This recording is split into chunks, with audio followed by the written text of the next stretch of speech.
Hello friends, ಬನ್ನಿ ಇವತ್ತೊಂದು ಒಳ್ಳೆ ಮೀನಿನ ಸಾರು ಮಾಡೋದು ಹೇಗೆ ಅಂತ ಹೇಳ್ತೀನಿ.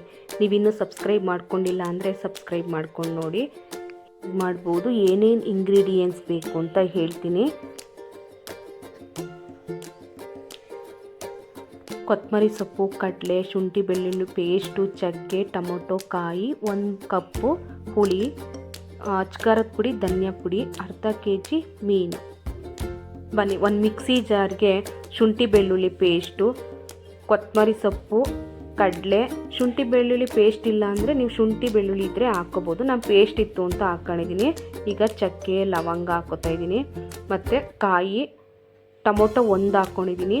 ನೀವು ಮೀನು ಎಷ್ಟು ತೊಗೊಂಡಿರ್ತೀರ, ಎಷ್ಟು kg ತೊಗೊಂಡಿರ್ತೀರ ಅನ್ನೋದ್ರ ಮೇಲೆ ಮಸಾಲೆ ಜಾಸ್ತಿ ರೆಡಿ ಮಾಡ್ಕೊಳ್ಳಿ. ನಾನಿವಾಗ ಅರ್ಧ kgಗೆ ರೆಡಿ ಮಾಡ್ಕೊತಾ ಇದ್ದೀನಿ. ಧನಿಯಾ ಪುಡಿ 3 ಸ್ಪೂನ್ ಹಾಕ್ತಾಯಿದ್ದೀನಿ. ಅಚ್ಕಾರದ ಪುಡಿ 2 ಸ್ಪೂನ್ ಹಾಕ್ತಾಯಿದ್ದೀನಿ.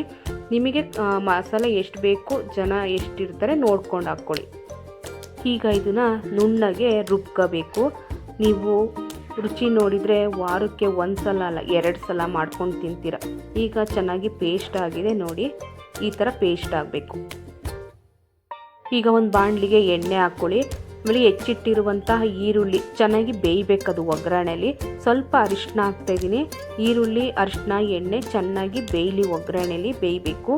ಈಗ ರುಬ್ಬಿಟ್ಟಂಥ ಮಸಾಲೆ ಹಾಕೋಣ. ಮಸಾಲೆ ಹಾಕಾದ್ಮೇಲೆ ಚೆನ್ನಾಗಿ ಬೇಯಬೇಕು ಫ್ರೆಂಡ್ಸ್. ಖಾರ ಚೆನ್ನಾಗಿ ಬೆಂದಷ್ಟು ಮೀನಿನ ಸಾರು ಚೆನ್ನಾಗಿರುತ್ತೆ. ಈಗ ಇದು ಕುದಿ ಬರಬೇಕು. ಕುದಿ ಬರೋವರೆಗೂ ಲೋ ಫ್ಲೇಮಲ್ಲಿ ಚೆನ್ನಾಗಿ ಬೇಯಿಸಬೇಕು. ಖಾರ ಚೆನ್ನಾಗಿ ಬೆಂದಷ್ಟು ರುಚಿ ಚೆನ್ನಾಗಿರುತ್ತೆ. ಈಗ ಇದು ಕುದಿ ಬರೋವರೆಗೂ ಕ್ಲೋಸ್ ಮಾಡೋಣ. ಕ್ಲೋಸ್ ಆದಮೇಲೆ ಕುದೀತಾ ಇದೆ ನೋಡಿ. ಈಗ ಕುದಿಬೇಕಾದ್ರೆ ನಾವು ಹುಳಿ ಬಿಡೋಣ. 1 ಕಪ್ ಹುಳಿ ಮಾಡ್ಕೊಂಡಿದ್ವಲ್ಲ, ಈಗ ಹುಳಿ ಬಿಡೋಣ. ಹುಳಿ ಸ್ವಲ್ಪ ಕುದಿಬೇಕು. ಈಗ ಉಪ್ಪು ಹಾಕೋಣ. ರುಚಿಗೆ ತಕ್ಕಷ್ಟು ಉಪ್ಪು ಹಾಕಿ ನೋಡ್ಕೊಂಡು, ಉಪ್ಪು ಹಾಕಾದ್ಮೇಲೆ 1 ನಿಮಿಷ ಕುದ್ದು ಚೆನ್ನಾಗಿ ಮಳ್ತಾ ಇರಬೇಕು.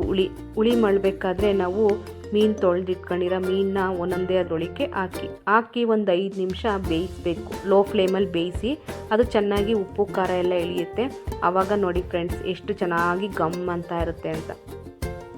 ಈ ವಿಡಿಯೋಸ್ ನಿಮ್ಗೇನಾದರೂ ಇಷ್ಟ ಆದರೆ ಲೈಕ್ ಮಾಡಿ, ಶೇರ್ ಮಾಡಿ, ಸಬ್ಸ್ಕ್ರೈಬ್ ಮಾಡೋದು ಮರಿಬೇಡಿ ಫ್ರೆಂಡ್ಸ್. ನೋಡಿ ಈಗ ಎಷ್ಟು ಚೆನ್ನಾಗಾಗಿದೆ, ಗಮ್ ಅಂತ ಇರುತ್ತೆ.